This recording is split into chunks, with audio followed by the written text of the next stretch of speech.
Hello दोस्तों, आप सभी का एमटीसी ऑनलाइन कॉमर्स क्लासेस में हार्दिक स्वागत है। जैसा कि हमारा जो टॉपिक चल रहा था बिजनेस एनवायरनमेंट, जिसमें हमने meaning of business environment, features of business environment and importance of business environment पढ़ लिया था हमारी प्रीवियस क्लास में। इस जो क्लास है इसमें हम आज कंपोनेंट ऑफ बिजनेस एनवायरनमेंट के बारे में पढ़ेंगे। तो सबसे पहले दोस्तों, कंपोनेंट ऑफ बिजनेस एनवायरनमेंट को टू पार्ट्स में डिवाइड किया गया है, इंटरनल एनवायरनमेंट और एक्सटर्नल एनवायरनमेंट। जो बिजनेस एनवायरनमेंट है वो हमारे जो बिजनेस के चारों ओर जो ऐसा एनवायरनमेंट है जो कि हमारे बिजनेस के लिए अपॉर्चुनिटी और थ्रेट्स क्रिएट करता है। उस एनवायरनमेंट को दो तरह के एनवायरनमेंट में डिस्ट्रीब्यूट कर सकते हैं, इंटरनल एनवायरनमेंट और एक्सटर्नल एनवायरनमेंट। इंटरनल एनवायरनमेंट के अलावा जो एक्सटर्नल एनवायरनमेंट है उसके टू पार्ट्स है, माइक्रो एनवायरनमेंट और मैक्रो एनवायरनमेंट है, जिसे हिंदी में व्यष्टि वातावरण और समष्टि वातावरण के नाम से जानते हैं। इंटरनल एनवायरनमेंट अर्थात आंतरिक वातावरण। आंतरिक वातावरण का अर्थ उस वातावरण से या उस घटक से है जो कि बिजनेस को प्रभावित करता है और जो बिजनेस के अंदर ही उपस्थित होता है और जिस पर बिजनेस का कंट्रोल होता है। अर्थात internal environment is a component of business environment. It refer to all these factor which affect the business and present within the business itself and are under the control of business। तो जो ये internal environment है ये पूर्ण रूप से business के control में होने के कारण इसको वैसे नॉर्मली एनवायरनमेंट का घटक नहीं मान सकते। इसको पूर्ण रूप से एनवायरनमेंट में जो बिजनेस एनवायरनमेंट है उसमें पूर्ण रूप से शामिल नहीं कर सकते। इसके अलावा जो इंटरनल एनवायरनमेंट में मेनली हम जो फैक्टर इंक्लूड करते हैं वो हो सकता है ऑब्जेक्टिव ऑफ ऑर्गेनाइजेशन या बिजनेस, पॉलिसी हो सकती है, प्रोडक्शन कैपेसिटी हो सकती है, प्रोडक्शन मेथड्स हो सकते हैं, मैनेजमेंट इंफॉर्मेशन सिस्टम हो सकता है किसी बिजनेस का। इसके अलावा मैनेजरियल एटीट्यूड हो सकता है, ऑर्गेनाइजेशन स्ट्रक्चर हो सकता है, ह्यूमन रिसोर्सेज हो सकते हैं।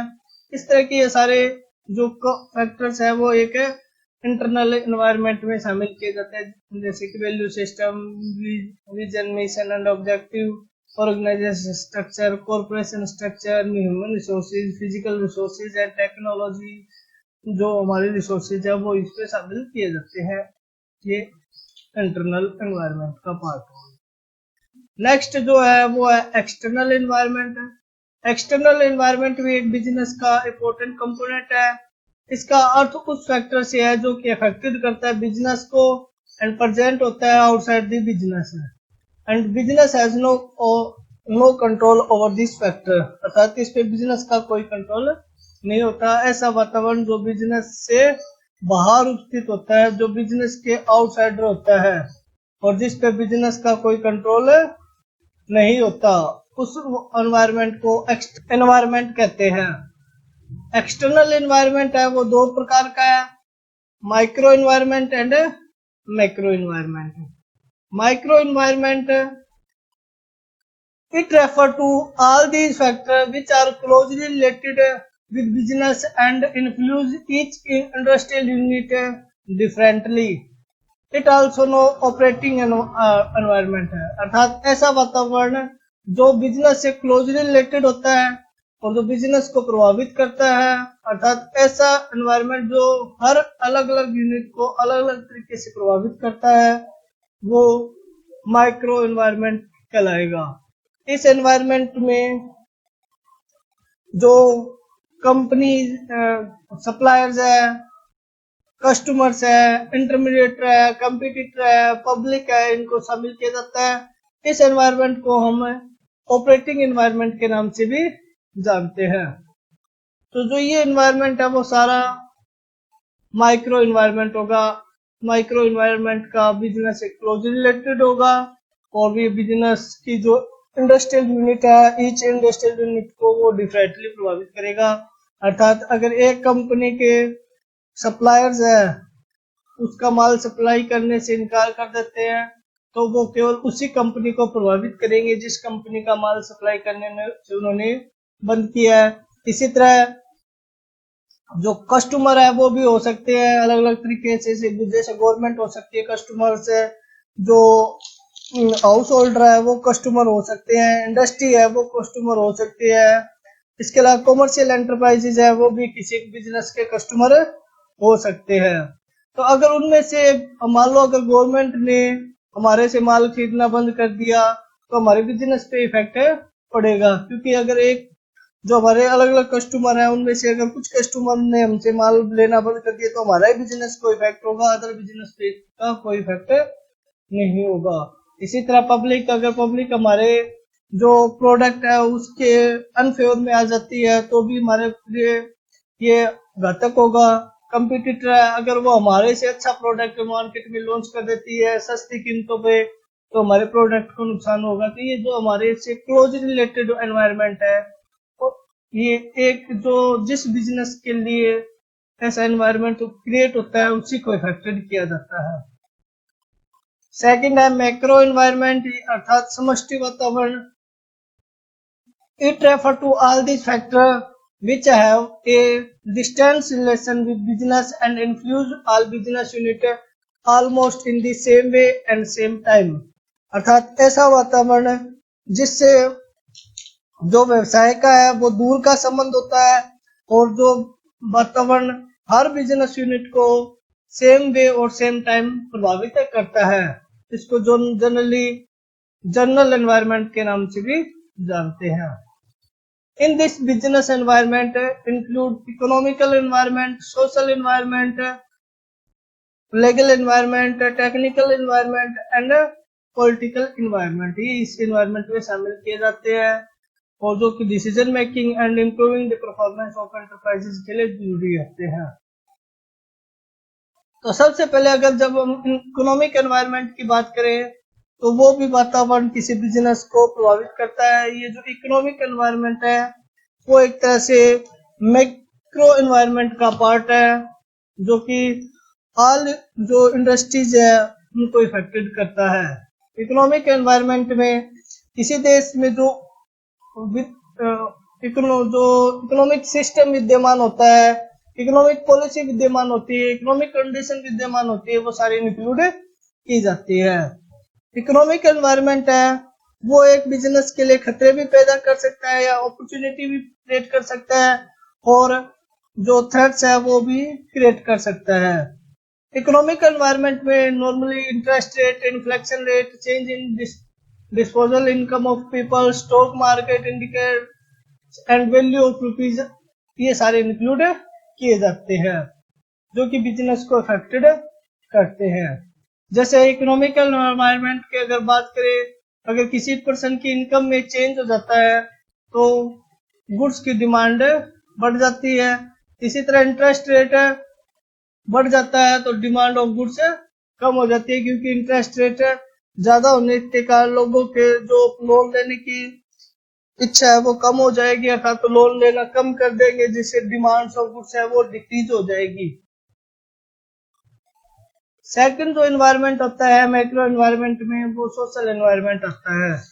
सोशल एनवायरनमेंट में किसी भी समाज की या सोसाइटी की जो ट्रेडिशंस है, उसकी जो ट्रेंड्स है, उसका जो वैल्यूज है या उस सोसाइटी की जो फैशंस है या उनका जो लिविंग स्टैंडर्ड है या उनका टेस्ट है या प्रेफरेंस है या उनका एजुकेशन लेवल है, ये सारे शामिल किए जाते हैं सोशल एनवायरनमेंट में। सोशल एनवायरनमेंट है वो भी किसी बिजनेस को अफेक्टेड करता है। The businessman cannot overlook the component of social environment as this component may not have immediate impact on the business but in the long run the social environment has a great impact on the business. जो businessman है वो social environment के component पे निगरानी नहीं रख सकता, क्योंकि ये जो कंपोनेंट है वो एक साथ ही या अर्थात इमीडिएटली किसी बिजनेस को प्रभावित नहीं करते, बल्कि लॉन्ग रन टाइम बाद किसी बिजनेस को ग्रेट इम्पैक्ट करते हैं या अफेक्टेड करते हैं। फॉर एग्जांपल जैसे कि पेप्सी कोला कंपनी ने अपना जो स्लोगन यूज किया था कम अलाइव अर्थात जिंदा आओ इन देयर एडवर्टाइजमेंट, जो उनकी एडवर्टाइजमेंट थी जिसके कारण जो पब्लिक ने उस वर्ड का अलग अर्थ निकाला, उन्होंने उसका मीनिंग निकाला कम आउट ऑफ क्रेवेंस, अर्थात कवर से जिंदा निकल कर आओ। तो इन पब्लिक ने उनके जो इस स्लोगन है उसकी निंदा की और उन्होंने उन प्रोडक्ट को लेने से इनकार कर दिया, अर्थात उनकी डिमांड पेप्सी कोला की कम होगी, जिसके कारण कंपनी को इस एडवर्टाइजमेंट में चेंज करना पड़ा, या जो है एडवर्टाइजमेंट स्लोगन उसको चेंज करना पड़ा ताकि तभी वो अपना जीवन मार्केट में बचा पाई। इसी तरह in India also there are many social reform taken place and the common factor of Indian social environment are, जो बिजनेस जो एनवायरनमेंट है उसमें सोशल एनवायरनमेंट के लिए इंडिया में कई तरह के स्टेप लिए गए हैं। सबसे पहला demand for reservation in jobs for minority and women, मतलब जो रिजर्वेशन जॉब्स में रिजर्वेशन फॉर माइनॉरिटी और वुमेन के लिए डिमांड बढ़ी है। इसके अलावा demand for equal status of women bye paying equal wages for male and female worker, ये भी सोशल एनवायरनमेंट का फैक्टर है। Demand for automatic machine and luxury item in middle class families, ये भी सोशल एनवायरनमेंट का factor है। इसी तरह ये रिफॉर्म किए गए हैं सारे जो हमारे देश में है। Health and fitness trend become popular, आज हेल्थ एंड फिटनेस ट्रेंड है वो भी पॉपुलर हो चुका है। ये भी सारे सोशल एनवायरनमेंट के फैक्टर्स शामिल किए जाते हैं।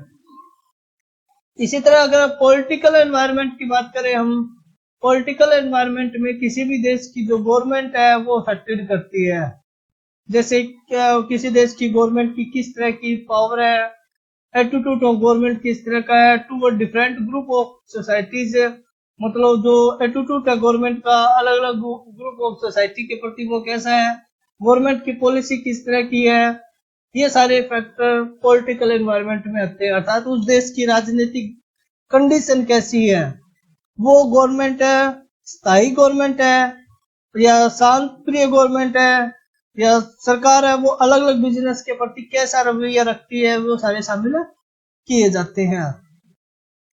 तो जो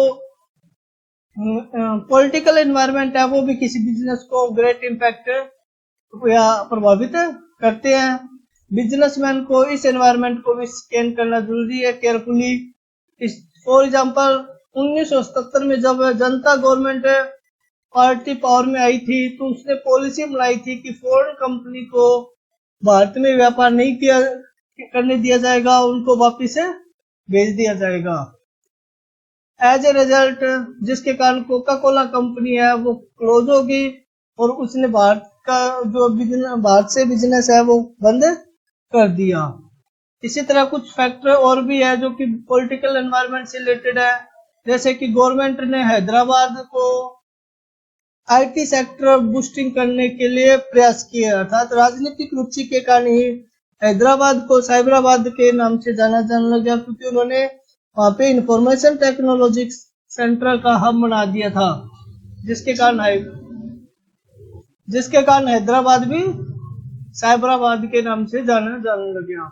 इसी तरह गवर्नमेंट है, फिर अगर जो इसके बाद और इकोनॉमिक पॉलिसी में चेंज हुआ जब लिबरलाइजेशन और ग्लोबलाइजेशन का टाइम आया। लिबरलाइजेशन और ग्लोबलाइजेशन उस टाइम जो कोका कोला कंपनी 1977 में भारत से बाहर चली गई थी वो वापस इंडिया में आ गई, क्योंकि इस टाइम लिबरलाइजेशन के टाइम या ग्लोबलाइजेशन के टाइम गवर्नमेंट ने पॉलिसी बना दी कि वो फॉरेन कंपनी को भारत में स्थापित करे इसके लिए। तो ये सारे पॉलिटिकल जो फैक्टर है वो भी किसी बिजनेस को इफेक्ट करते हैं।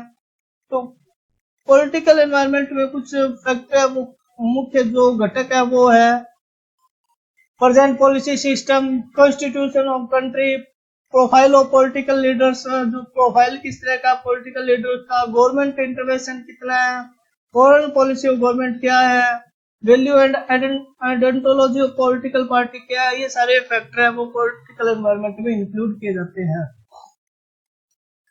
जो हमारा नेक्स्ट एनवायरनमेंट है वो है लीगल एनवायरनमेंट। लीगल एनवायरनमेंट का अर्थ होता है वैधानिक वातावरण। वैधानिक एनवायरनमेंट या लीगल एनवायरनमेंट में किसी भी देश के जो रूल्स है या उस देश के जो लॉ है या उस देश की जो जजमेंट है या कोर्ट डिसीजन है वो सारे शामिल किए जाते हैं। जिसमें सेंट्रल गवर्नमेंट के रूल, स्टेट गवर्नमेंट के रूल, लोकल गवर्नमेंट के रूल, ये सारे इंक्लूड किए जाते हैं।